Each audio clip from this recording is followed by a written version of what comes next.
আমার আল্লাহ বারে বার বারে বার আমার আল্লাহ বান্দারে ডাকেন আয় আয়। গুনাহ করেছো কত, তোর গুনাহ বেশি না, অল্প গুনাহ করে বান্দা আমি আল্লাহর থেকে দূরে চলে যাও। আমি আল্লাহ তোর জন্য গুনাহ মাফের জন্য তওবার দরওয়াজা খোলা রেখেছি রে। ইয়া আইয়ুহাল্লাযীনা আমানু তুবু ইলাল্লাহি তাওবাতান নাসুহা। অন্তরের ঘৃণিত কাজগুলা নিয়া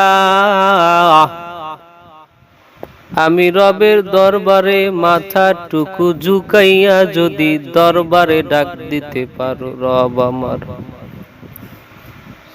গুনাহ তো 1 2 3 মিনিট করি নাই, সারা দিন ধরে সারা বছর ধরে জীবন ভরে তোমার সাথে অন্যায় করেছি। তুমি তো কোনো দিন দূরে ফালাইয়া দাও নাই, তোমার দয়া থেকে দূরে কোনো দিন তুমি ফালাইয়া দাও নাই। মার সাথে অন্যায় করলে মা দূর করে ঘর থেকে তাড়াইয়া দেয় রে। আব্বার সাথে অন্যায় করলে বাপ দূরে ফালাইয়া দেয়। তোমার সাথে কত অন্যায় করেছি,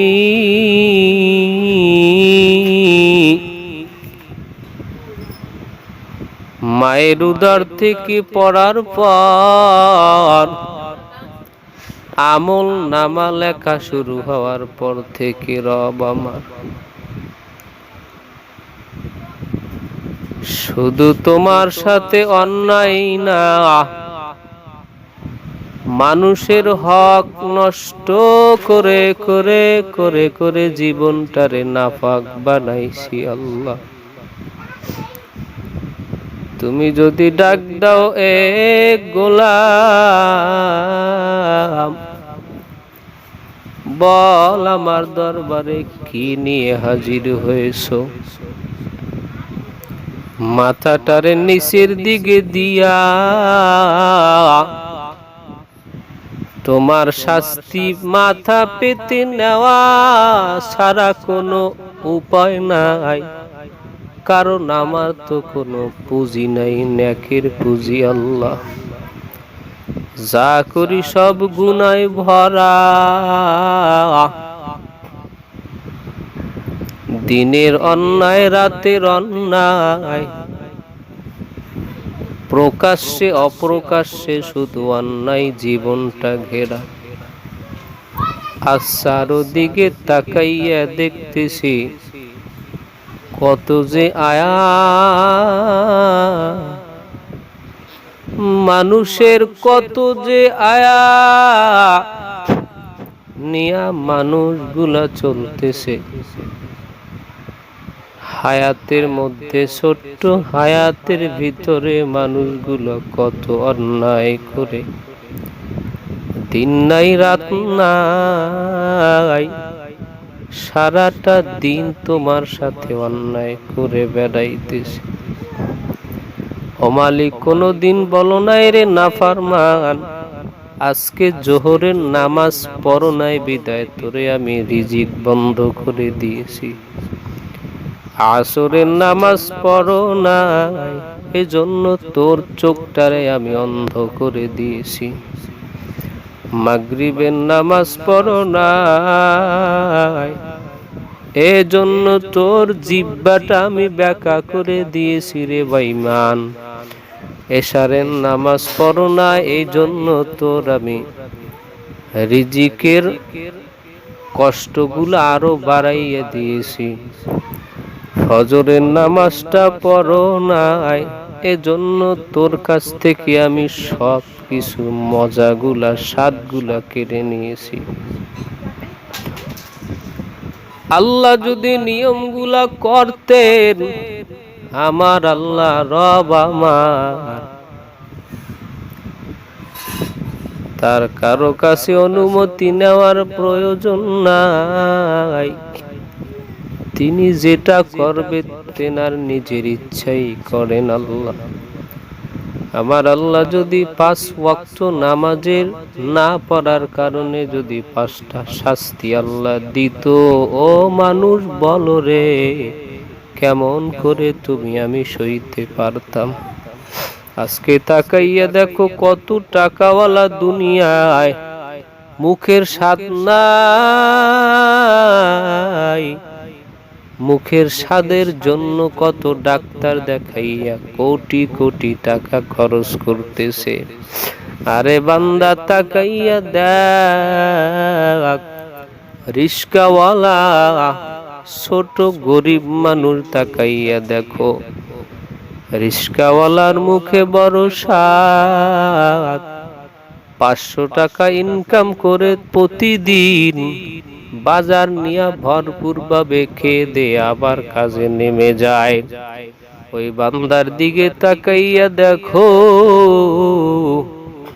আর বান্দারে জিজ্ঞাসা করো, বল তুই এত শান্তি 500 টাকায় কোথায় পেয়েছো? ওই বান্দা সুম্মা আলহামদুলিল্লাহ বলে শুকরিয়া আদায় করে রবের দরবারে দুটো হাত জাগাইয়া বলবে, এটা আমার নিজের কোনো পাওয়ার না, এটা আমার মাওলার দেয়া এক বড় নিয়ামতের দেওয়া জিনিস, এটা আমার মাওলার বড় নিয়ামত, এটা আমার মাওলার দেওয়া বড় পাওয়ার। কোটি টাকা দিয়া যেই সুখ পাও নাই, কারণ তোমার কোটি টাকার মধ্যে কোনো বরকত নাই।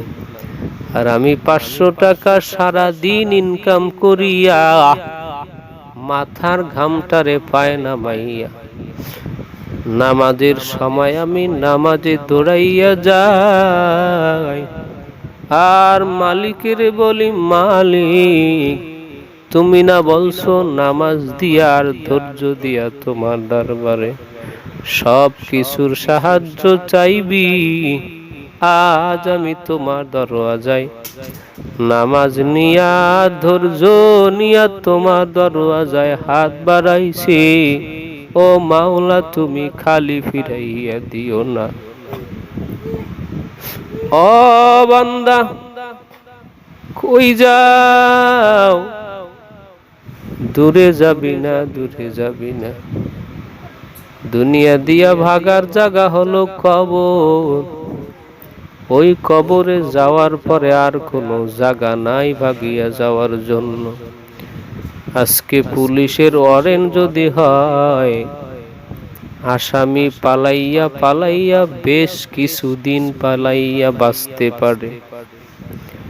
আসামির মনে নজর, কোন সময় যেন আমারে পুলিশ ধরিয়া নিয়ে যায়।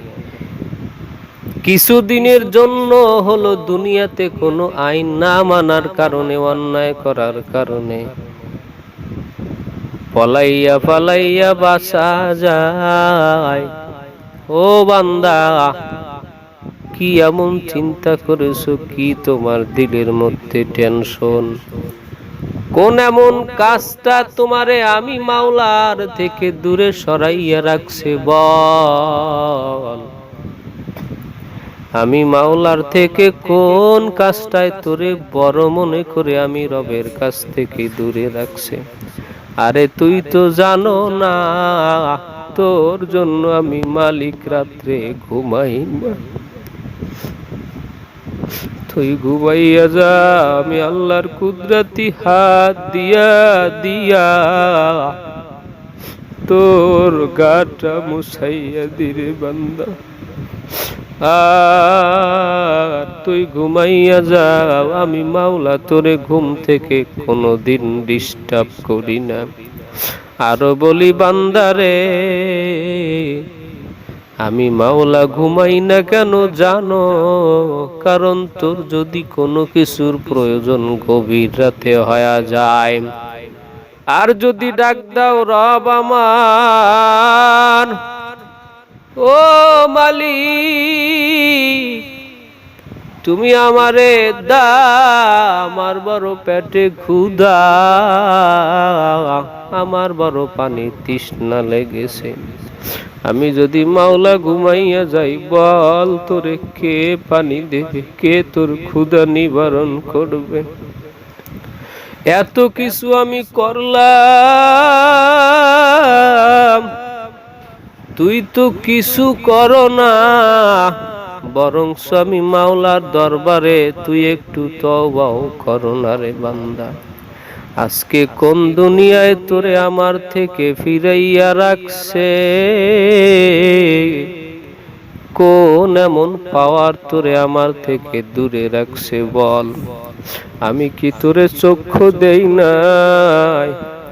চোখে আমি চাওয়ার মতো শক্তি কি দেই না?